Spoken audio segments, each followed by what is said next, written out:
Šiandien Šiaulių arenoje vyksta Lietuvos kiokušin karatė Pepsi taurės varžybos. Šiose varžybose dalyvauja rekordinis dalyvių skaičius, tai yra 650 sportininkų, kurie atvažiavo čia iš visos Lietuvos ir sportuoja 35 Lietuvos klubuose. Taigi 650 žmonių ir 35 Lietuvos klubai, kad išsiaiškinti, kuris iš jūsų yra pajėgiausias. Dabar norėčiau pristatyti garbingus svečius bei Lietuvos kiokušin karatė federacijos vadovus. Pasaulio karatė Kiokušin federacijos prezidiumo narys, Europos Kiokušin karatė organizacijos viceprezidentas, Lietuvos Kiokušin karatė federacijos prezidentas Šihan Romas Vitkauskas.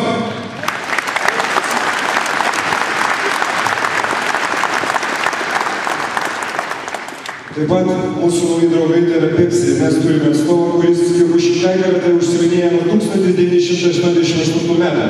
Tai yra 20 metų sportuoja Kiokušin karatė, stipriausia pasaulyje kovos meną. Tai yra Pepsi kovos atstovybės Lietuvoje generalinis direktorius Edmundas Gadrackas.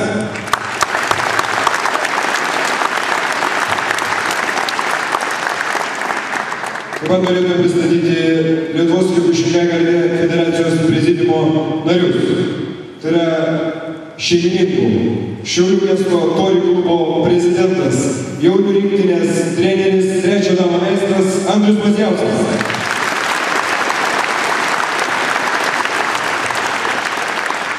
Taip pat prezidiumo narys, tarptautinės kategorijos referis, Lietuvos kiokušin karatė federacijos vyriausias teisėjas Vidmantas Baškaitis.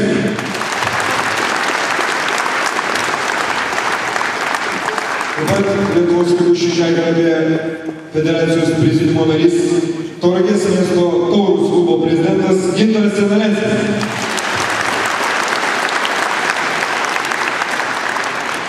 Taipogi prezidiumo narys, Marijampolės miesto klubo Tornadas prezidentas, trečio dano meistras Valius Rudys.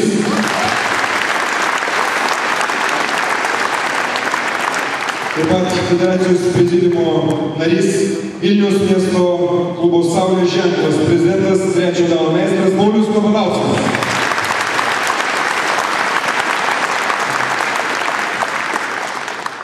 Ir Akmenės klubo Energija prezidentas, ketvirto dano meistras, Lietuvos kiokušin karatė federacijos rinktinės vyriausias treneris Vladimiras Ivaško.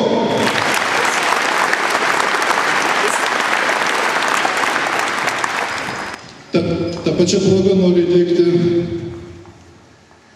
tarptautinius apdovanojimus, tarptautinius meistro pripažinimo ženklus tiems, kurie vasarą tarptautinėje karatė stovykloje, kuri vyko Palangoje 3 savaitės, tai įvykdėmas daugkartinė Lietuvos čempionė Margarita Červytė.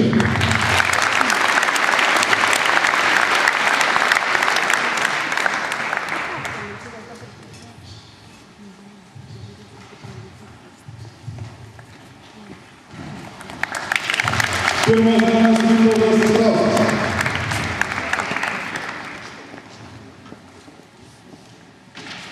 Pirmas danas Inga Minkštaitė. Taip pat vasarą 2 žmonės apsigynė ypatingus dažus, antras danas. Džiaugiuosi, kad tai padarė Raimondas Vaišys, Šiaulių klubo tori instruktorius. Sveikinu Vaišys.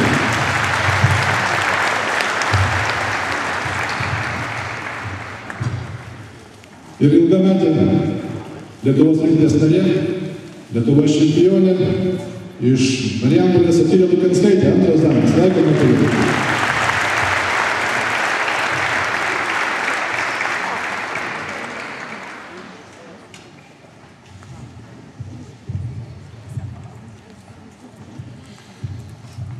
Ir šią vasarą aukščiausias diržalinės Vilniaus aktyvičiai klubo instruktorius Artūras Dobelis, trečias danas.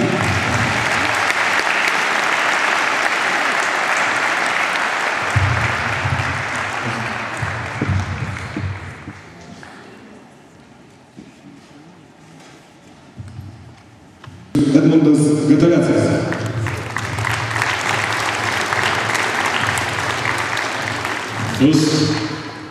Tikrai labai malonu matyti tokį gausų būrį jaunų kovotojų.